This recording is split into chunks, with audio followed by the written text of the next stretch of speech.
કેમ કે મને સૌથી વધારે સંસારમાં કોઈ પ્રિય હોય તો મારા ભક્ત, મારો વાલો ભક્ત, એ કોઈ પણ હોય, મારો દીકરો હોય કે મારા ધામમાં આવનારા ભાવિક ભક્તો હોય, એ મને ખૂબ વાલો હોય.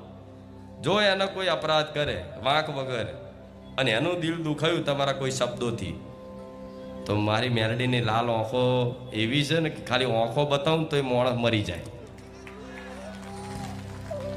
રૂપ તો હોય જ ને, એક સૌમ્ય રૂપ છે, એક ખૂંખાર રૂપ છે, પણ ખૂંખાર રૂપથી તમારી આગળ નહીં આવતી. એટલે આ સંદેશો હું ડરાવતી નહીં, પણ કોઈ પણ ભગવાન હનુમાનજીનો ભગત હોય ને એનો અપરાધ નહીં લેવો. ઉપરથી કોઈ ભગત હોય તો એને નમસ્કાર કરવા, ઓકે, કોઈકના હાથ જોડે નાના ના બની જવાય.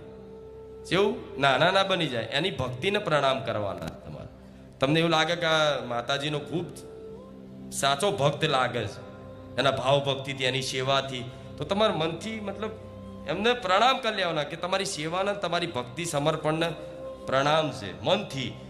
અને હાથ જોડી લેશો ને તો હાથ નમીન હેડવા વાળાને ભગવાને મોટા બનાયા છે.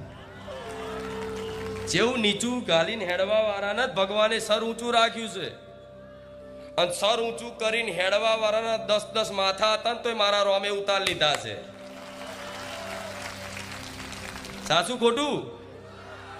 એટલે જીવનમાં નમ્રતા આવશે. જો વૃક્ષ હોય, વૃક્ષ ઝાડ, જેમ કે આંબો છે, આંબામાં હવે મોર આવી ગયા છે, થોડા ચાલુ થઈ ગયા છે, સિઝન આવી. હવે ધીરે ધીરે 2-3 મહિનામાં જો તો આંબામાં કેરીઓ આવી જશે અને કેરીઓ મોટી થશે ને જ્યારે પાકવા જેવી થઈ જશે ને તો આંબો આખો ઝૂકી જશે. સમજ્યા?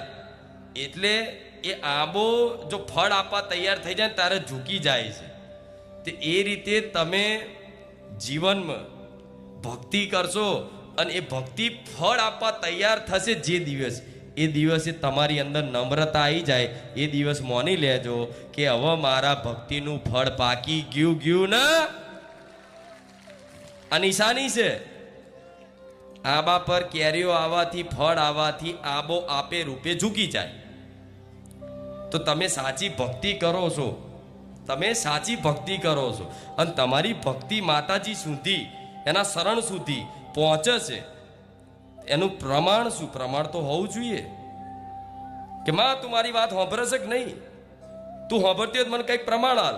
એવું નહીં કહેતા અમુક તો કે રોમ મેલું ઓમ ધારું છું દુનિયામાં અને માતાજી કઈ બતાવો તો હું મોનું કે માતાજી હાચા.